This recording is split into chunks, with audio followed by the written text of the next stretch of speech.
अस्सलाम वालेकुम। Pakistan defence analysis में खुश आमदीद।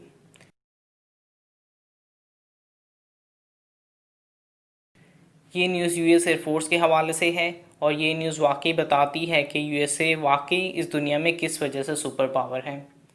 तमाम मुश्किलात के बावजूद, तमाम चैलेंजेस के बावजूद जो इस वक्त यूएसए फेस कर रहा है, यूएसए ने अपना खुफिया नेक्स्ट जनरेशन फायर जेट यानी 6th जनरेशन फायर जेट का प्रोटोटाइप जो है ना सिर्फ बना लिया है बल्कि इसकी प्रैक्टिस फ़्लाइट भी भर ली है।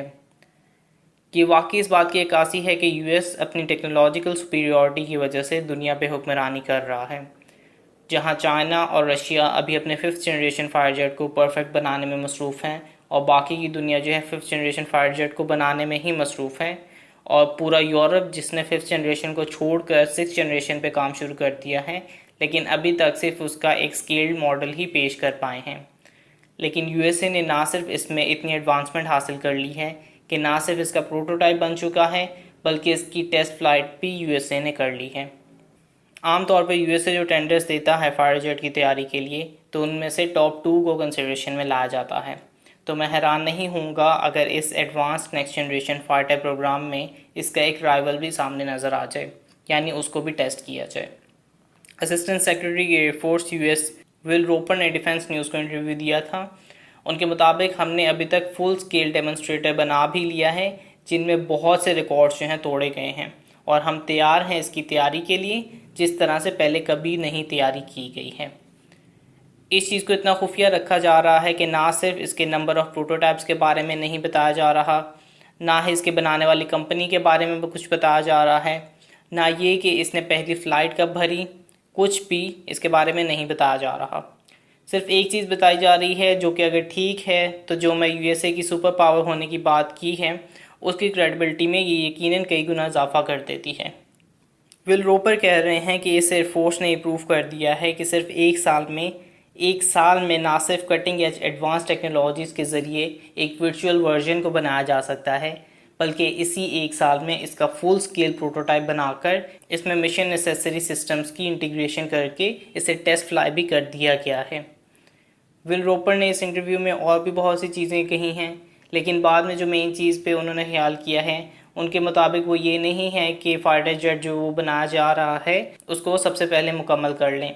हालांकि जिस स्पीड से वो यूएसए इसको तैयार कर रहा है, यकीनन यूएसए ही सबसे पहले उसे तैयार करेगा।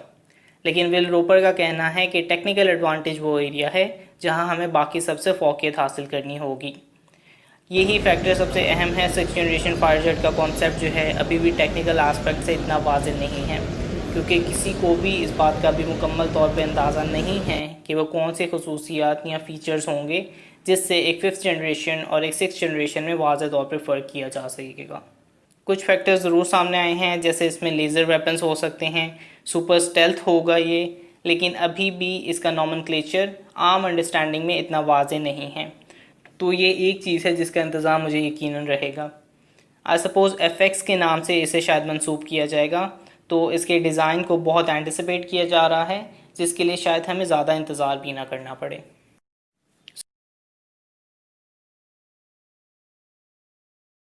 पिछले हफ्ते जो है इंडिया ने एक हाइपरसोनिक मिसाइल के हवाले से टेस्ट किए थे जो कि कामयाब रहे थे, और बेसिकली मैं इस पर बात करना चाह रहा था, लेकिन अनफॉर्चुनेटली मैं इस पर अभी तक बात नहीं कर सका था। तो सबसे पहले ये चीज़ के हाइपरसोनिक टेस्ट के हवाले से अभी इसका टेक्नोलॉजिकल डेमोन्स्ट्रेटर टेस्ट किया गया है, और उसके बाद भी मज़ीद टेस्ट जो हैं मुस्तकबिल में होंगे। अभी इंडिया की हाइपरसोनिक ताबीर में गिवन के सब कुछ ठीक तरीके से भी टेस्ट हो जाते हैं, तब भी 4 से 5 साल तक इसको पूरी तरह से डेवलप होने में टाइम लग सकता है। बहरहाल हम इसे पाकिस्तान के पर्सपेक्टिव में डिस्कस करते हैं, तो बेसिकली पाकिस्तान के लिए किसी भी सूरत अच्छी चीज़ नहीं है। मिसाइल्स के लिहाज से शायद ये उन चंद चीज़ों में से एक है जिसमें इंडियन सुपीरियॉरिटी जो है बहुत नुकसान पहुंचा सकती है।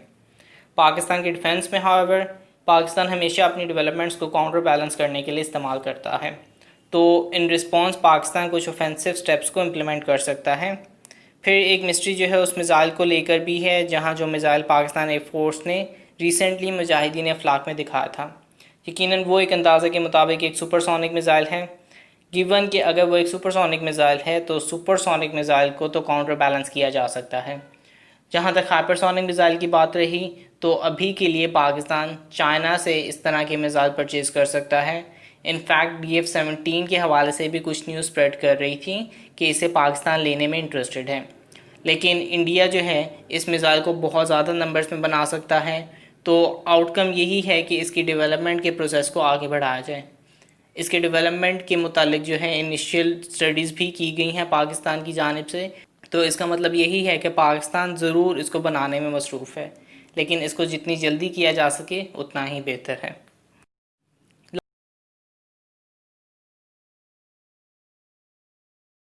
लास्टली जो हम डिस्कशन करने वाले हैं वो GF-17 थंडर के हालिया क्रैश के हवाले से है।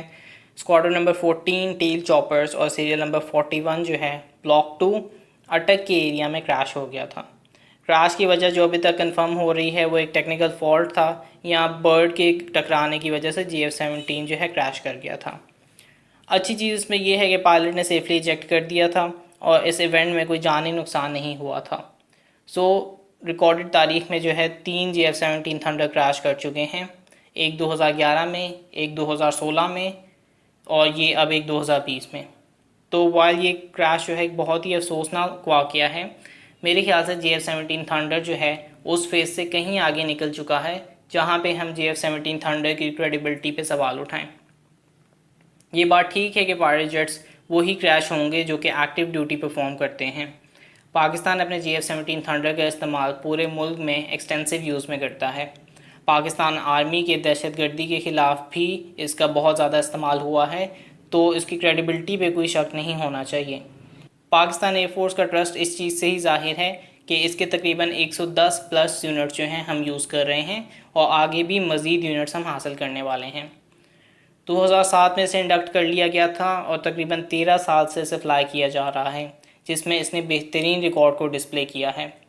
Tens of thousands of time जो है वो GF-17 थंडर टेक ऑफ कर चुका है और कई हज़ार प्लस मरतबा जो है GF-17 थंडर सोर्टिस को भर चुका है। जहाँ तक प्लेन क्रैश होने की बात है, F-35 भी क्रैश हो चुके हैं, F-22 रैप्टर भी क्रैश हो चुके हैं, लेकिन मेजर चीज़ ये है कि इस टेक्निकल फॉल्ट को आइडेंटिफाई किया जाए, जो कि I am sure Pakistan aeronautical complex जो रेलिवेंट प्रॉब्लम्स हैं उनको आइडेंटिफाई करेगा और उसकी बना पे रेलिवेंट सॉल्यूशंस को भी प्रोवाइड किया जाएगा। GF-17 थंडर का सेफ्टी रिकॉर्ड जो है अभी भी बहुत बेहतरीन रिकॉर्ड है और जहाँ तक प्रोपेगेंडनिस्ट की बात है तो मेरे ख्याल से इसमें कोई डाउट नहीं होना चाहिए कि प्लेन क्रैश जो है फाइटर जेट के हवाले से, बल्कि मशीन में टेक्निकल फ्लॉज आना ही एक कुदरती चीज़ है। F-35 क्रैश हो चुके हैं, F-22 रैप्टर्स क्रैश हो चुके हैं, रफाल क्रैश हो चुके हैं और मैं फ़ौरन ही उस फाइटर जेट का इंतखाब करूँगा जो कि सालों से अपना एक्सीलेंट फ़्लाइट रिकॉर्ड जो है मेंटेन कर रहा है। एक full fledge 4th generation fighter jet है और जिसने असल दुनिया में अपना लोहा मनवा लिया है, बजाय इसके कि एक फाइटर जेट जो कि 40 साल से सिर्फ पेपर पर ही है दुनिया का बेहतरीन फाइटर जेट और जिसे सिर्फ पैट्रियोटिक वैल्यूज़ की वजह से इंडियन एयरफोर्स में इंडक्ट किया गया हो।